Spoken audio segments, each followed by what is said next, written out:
Good morning, good afternoon, or good evening, depending on what part of the world you're joining us from today. My name is Major Justin George. I go by Chief. My friends call me that at least. I am here today in the Mojave Desert of Southern California, and more specifically, I'm at Edwards Air Force Base. Behind me is the United States Air Force Test Pilot School. I happen to be an instructor there, and it's a school not unlike what you're probably taking a break from right now, and hopefully we'll get back to here pretty soon. We have students, and we have some of the best and brightest from all across the world, the best pilots, engineers, and navigators that the world can send us, all to come here and learn at our school, where we teach how to be flight test professionals. We've got all the boring stuff like tests, classes, and reports, not enough recess, but some of the best things that we do here is actually get to go fly. And today I want to share that with you. I want to take you out, show you some of our aircraft. Our students get to fly over 20 different aircraft while they're here at the school, but I'm going to show you just a small sample of those. I want to give you an idea of what it's like to fly as a test pilot or a test pilot student. So without further ado, let's get suited up and let's go out there.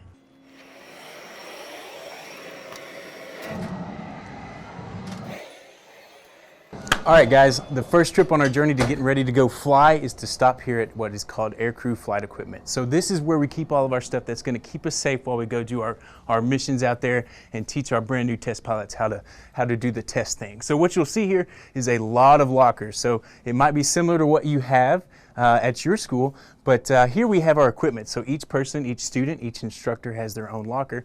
And this locker number 95, happens to be my locker. So the first thing we're going to do is we're going to get ready to go fly. I'm going to start with this piece of equipment here. So I'll unfold this here to give you a good look. These are actually pants, and I think you could probably tell me where these go, but any ideas on where I put these? That's right, they're pants, right? So this is called a G-suit. A G-suit is basically an air bladder, so it's like a balloon, if you would, that goes around our legs. So when we're out there flying and we want to turn really quickly, what happens is our body goes one direction while the aircraft is going the other. And what that does is it causes our blood to go from the top of our bodies down to the bottom. In this case, that's really a bad thing, because when the blood's not in my brain, I can't think very well, right? So what we want to do is we want to squeeze that blood from our legs up into the top part of our body. So what this suit does, and it's plugged into the airplane, is air comes through and these balloons fill up, right? And that basically gives our legs a big warm hug that pushes that blood back up to the top of our head here. So it's got a lot of snaps and zippers, and we kind of start here at the top and we zip it up down there at the bottom. It's got nice pockets for our things to keep there, like our gloves and whatever else we might want to carry with us. And we'll get suited up here and zip it up just like that.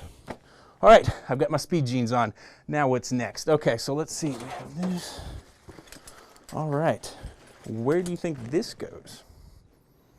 It's got lots of buckles on it, I'll tell you that much.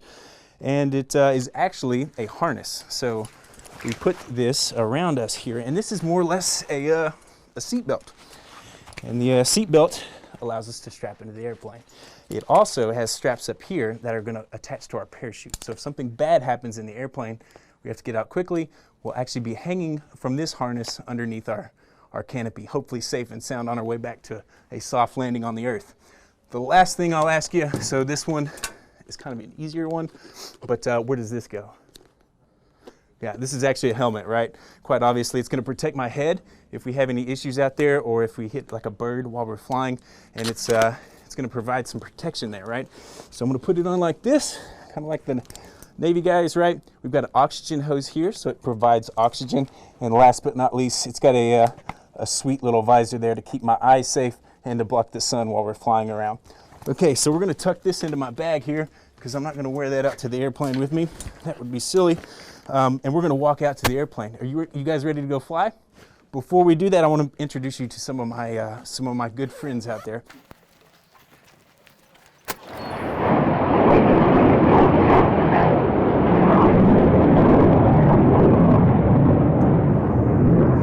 All right, guys, it's time to go flying. We're out here on Edwards Ramp.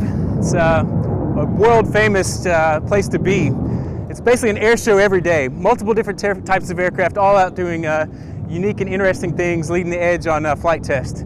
So as we go to fly today, I'm going to have some of my friends, some of my fellow instructors, Data and Growl, tell you about the airplanes that they fly here and some of the unique things that they do here at TPS.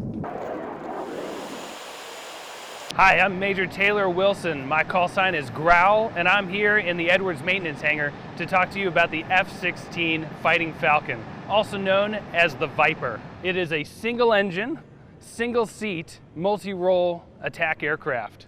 We use it for testing new avionics and hardware that we put on the aircraft to send out to the fleet. So to give you a quick overview of some of the fun facts about this aircraft, how much do you think this airplane weighs? So this airplane weighs over 20,000 pounds, and to put it in perspective, this weighs over 5 times the amount of a minivan that's sitting in your garage right now. And now, second question, how much fuel do you think it has? It has over 1,100 gallons of fuel. That's quite a lot of milk in your fridge, right? Now to talk to you about some of the other specifics, this aircraft can go over 2 times the speed of sound, and let's look at some of the hardware that helps us measure that. As we go over here to the front of the aircraft, what do you guys think this thing is? Now, if you guys said the gun, we'll get to that here in a minute, but this thing measures the airspeed that we fly through the air. So going over 2 times the speed of sound, the air enters this pitot boom here, and then we can see that reading into the cockpit. And all these different vanes, these metal things on the front of this boom, these measure the different angles that the aircraft is flying through the air. And these are special test articles that we use here at Edwards Air Force Base to test these aircraft. Now, as we start to move back towards the back of the airplane, we hit this big round metal dish out in front. All right, this dome here, what do you think is inside? If you guys said radar, you guys are exactly right.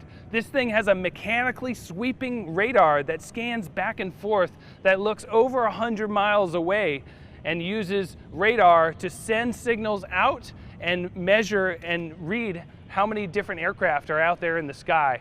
Kind of like how a bat can use its sonar and listen and figure out what's around it. So we use that to scan the skies and make sure it's clear of any enemies. As we move back, we take a look up at the canopy. It is a nice bubble canopy and it has no metal rails around it. And remember, this thing has to be so strong to withstand the forces of supersonic flight. We can see the heads-up display, or the HUD, in the front that I look through to see all my flight information.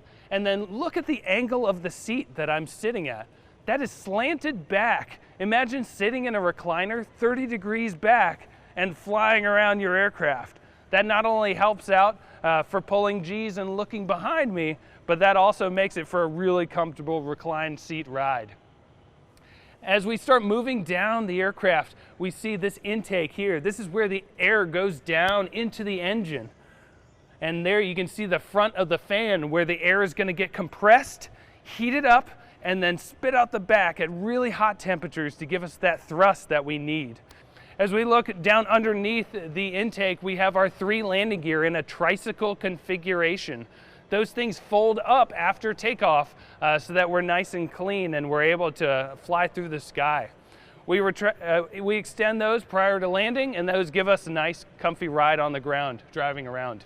So looking up here, this is our #1 killer. This is our 6-barreled gun and our cannon that fires forward. Right now, we have it blocked off for safety reasons, but this thing would be ready to go at a moment's notice. And we pull the trigger with our right index finger when we're ready to fire. As we move back throughout the aircraft, we start to get a glimpse of the different flight control surfaces that are on the airplane.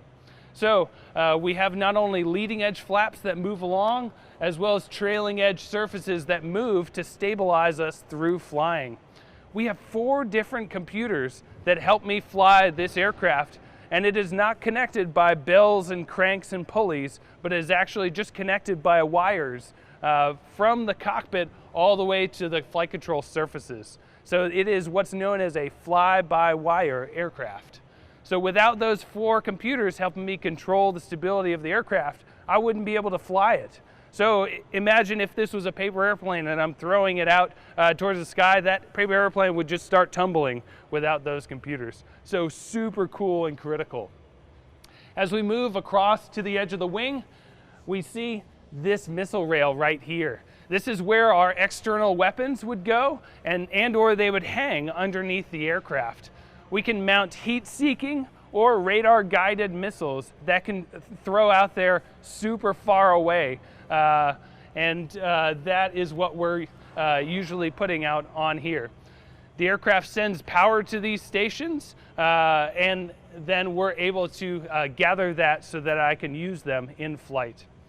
As we look up at the top of the aircraft on the vertical tail, as you notice, there's a lot of different antennas that are sticking out above it. Those all give us different measurements and feed into the cockpit. As you look at the tail, that ED, that stands for Edwards Air Force Base here in California. And then looking at the tail number there, AF stands for Air Force, and then that first 87, that's the year that this aircraft was made. This thing is almost as old as I am, which is crazy. And then 352 is the designator to make sure that we know which aircraft is which, right, when we're flying around the sky.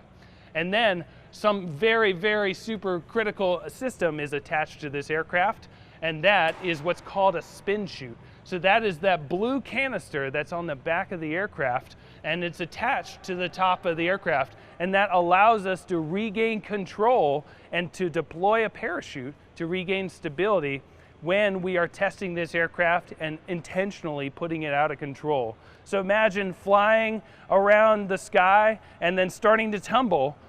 When I tumble, I can deploy this parachute at the back, and that can regain normal flying. So imagine if I'm driving in a car and I'm starting to skid on the ice and start sliding, I would be able to deploy this parachute at the back and straighten myself out so that I can safely recover and land the aircraft. So those are kind of the fun facts about this Edwards Tail 352 F-16 Fighting Falcon. Again, my name is Growl. I'm going to go ahead and send it over to Data to talk to you guys about the C12. Hi, welcome to the U.S. Air Force Test Pilot School. I'm Major Calvin Data da Silva, and today I'm going to show you a little bit about the C12C model. The C12 at 12,500 pounds is one of the Air Force's smallest passenger and light cargo transport aircraft. You can tell from the C12 here, they're specially painted for our test mission at Edwards Air Force Base, where we do different types of curriculum testing to develop the Air Force's next generation of test pilots. Starting with the design features of this aircraft, we've got straight wing dihedral aircraft. What that means is the low location of the wings and the dihedral, where the wing goes lower as it gets closer to the fuselage, makes it so that we have better lateral stability in the aircraft when flying around. As you can tell from the wing, we've got rubber attached to the front, and what that does is it sheds the ice that forms whenever we fly through visible moisture up at altitude. So the wings attached to the nacelles of the engines here, and the PT-6A develops 850 shaft horsepower of thrust. We have 4-bladed props that are fully reversible, which means that in addition to providing forward thrust, we can set the engines up so that we can actually move backwards on the ground as well. The fuselage shows that we have 2-seat front cockpit here, and then we can see an additional 7 people in the back. Lighting, as well as icing protection and engine support, all allow us to go in all weather capabilities up to 31,000 feet. The second engine features what we like to appreciate as our air conditioning unit. For all the hot weather we have here at Edwards Air Force Base while testing, the engines can overheat, so we have a pretty robust fuel-to-engine intercooler that allows us to keep operating during all weather, hot or cold. Both wings feature ailerons that are fully reversible, meaning that our flight controls can deflect them both up and down from each side. They are cable linked. In addition to our ailerons on the edges of the wings that control our directional movement, we have flaps which extend the amount of lift that each wing is capable of, as well as reducing drag, allowing us to fly with less power and at slower airspeeds. As you can see, we have 2 additional ventral fins on the back of the aircraft, and what these do is help with directional stability to keep the aircraft going in a straight line with better control for the pilots. Looking up, you'll notice that we have a horizontal T-tail, high mounted, well above the rest of the aircraft. Does anyone have any idea why that might be so far above? Well, I'll tell you, what that allows it to do is it keeps the horizontal control surfaces out of the airflow of the aircraft at high pitch angles or angles of attack. What that does is give us more control in the longitudinal axis or for pitch, allowing us to maintain better control at slower speeds. That kind of covers the outside of the aircraft. Why don't we take a look inside?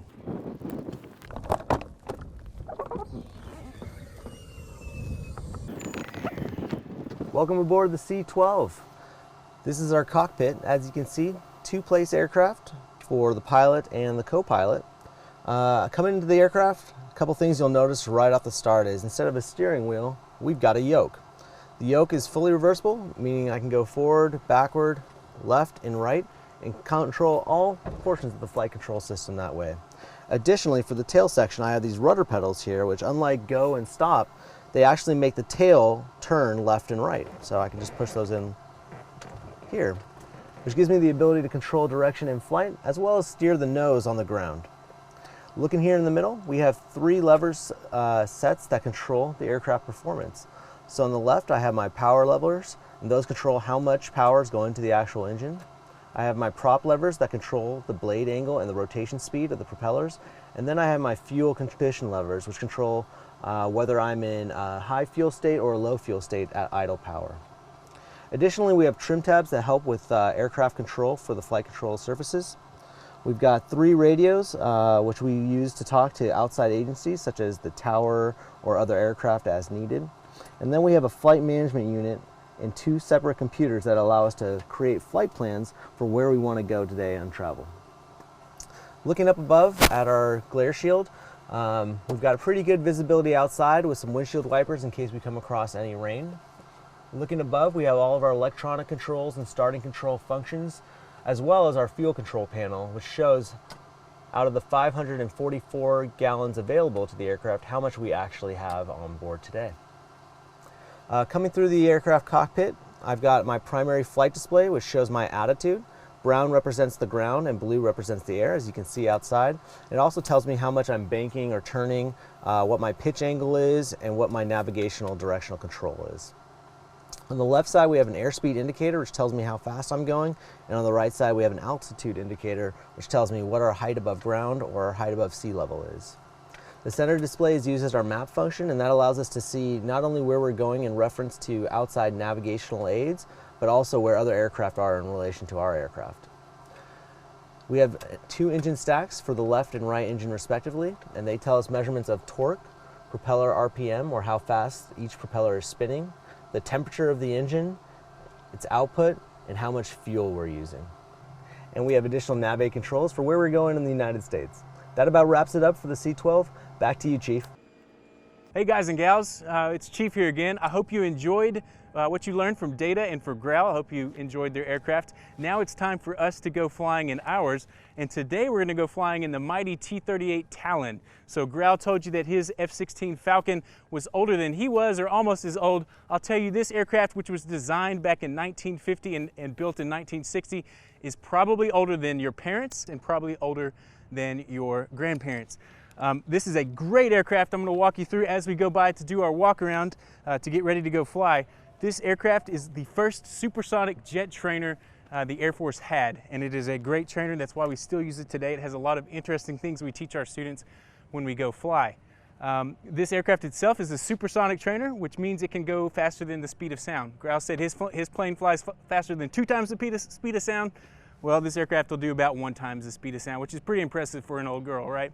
It also has had multiple records, one of which was climbing to 40,000 feet in just over 1.5 minutes, which is pretty awesome. So yeah, I'm going to take you around it while we look at some interesting things and we get ready to go fly. So the first thing we'll start with is what's called the pitot probe, right? So Growl kind of gave you a hint on this one. What do you think this does? Yeah, if you said the gun, yep, you're wrong. It's actually a sensor, so it allows us to see how fast we're going and gives us information for while we're flying around. As we move along here, we'll see the cockpit of the aircraft. So the T-38 is a 2-seat trainer. It depends on who we are flying with, right? If we're flying with an engineer or navigator test student, they'll be in the back seat and the instructor pilot will sit up front. If we're flying with a test pilot student, they'll sit up front and we'll sit in the back. Here we have the intakes for the aircraft, and that's where the air comes in and gets squeezed and then shot out the back. Here is the wing. So an interesting feature about the T-38 is it has a really slim wing. It's really narrow. That helps it fly fast. Another cool thing about the T-38 is it has what's called a Coke bottle shape. You can kind of see it's really sleek, and it kind of starts wide at the front and it kind of narrows down to the middle and it gets wide at the end. Again, that's part of the design back in the 50s and 60s. They thought that was best for flying supersonic. So yeah, that's why it looks like a Coke bottle. If you look at your Coke bottle, you can tell that it has a similar shape as this airplane. The other thing we'll look at back here is, again, the gear. It's a tricycle gear aircraft, just like in the F16, just like your tricycle back at home. And that's a nice stable configuration for us when we're taxiing around on the ground and also when we're landing. All right, moving back to the back of the aircraft, we'll see that this aircraft has 2 engines, unlike the F16, which only had 1. This aircraft has 2 engines. I personally like aircraft that have 8 or more engines, but today 2 engines will be acceptable for us. Back here you again see the tail. So the tail of the aircraft keeps the pointy end going forward. It also lets us know where this aircraft is from. Again, ED from Edwards. And can you tell me when this aircraft was made based on what Grau told you earlier? If you answered 1965, you'd be right. Moving along to the side here, I'll point out some of these little flaps back here, right? So this little flap, and it moves in the air. This allows us to turn the aircraft. This aircraft has an incredible roll rate. It can actually do 2 full turns in a second. So that's 720 degrees in 1 second. You can imagine the kind of ride that would be if you were up front controlling it. All right, continuing moving around here, we're back up to the front. We'll get hopped in, get ready to go here, but one last thing I want to point out to you before we hop in. You can see it's marked with danger here. This is our ejection seat. So the ejection seat in the T-38 is a great insurance device for us. It's a great safety feature. It allows us to get out if we get into a situation that we can't recover the aircraft from. It's basically a rocket, so you're sitting on a rocket in your seat. There's a handle in between your legs. If you find yourself in a bad situation, you pull the handle, you rocket out of the aircraft, and then hopefully you're ending up in a chute suspended by your harness here, nice and safely back to the ground. With that, I say we hop in and we get going. All right, now we're in the cockpit. We're gonna go ahead and get fastened. There is no shortage of buckles in the aircraft. We're gonna start at the bottom and work our way up. I'm not gonna buckle them because it would take me a while, but to get ready, we would start with our legs. There's actually buckles that go around our legs. They go around our ankles, around our knee, and those keep our legs in place. If we have to eject, we pull this handle, we go riding the rocket up, and our legs get tucked in nice and safe for us to keep us clear. We have a seat belt, just like you would in your car, and we actually have shoulder harness belts too that come here and fit into our harness, so that keeps us nice and safe. Again, like we talked about earlier, I have my G-suit hose, right? So that goes there, and I plug that into the aircraft itself, and that allows it to inflate. Remember, those bladders or balloons will fill up and keep the blood from going down into my legs. And then we have oxygen as well, and we plug in our oxygen to let us breathe through our mask and through our helmet. So once we're all strapped in, we're basically ready to go. Again, we've got the stick to control the aircraft. We've got our throttles over here that make us go faster. We've got all kinds of fun gauges to look at to tell us what's going on with the aircraft. We've got a heads-up display here that allows us to see what's ahead of us while still seeing important things about our aircraft. All right, guys, that's the end of our tour. I hope you enjoyed your time here at Edwards Air Force Base with us today, and I hope you learned something. I would say keep studying, do your best now that you're at home, and then also when you get back to school, so that one day you can end up at the test pilot school with us. And yeah, good luck to you guys, and we'll see you.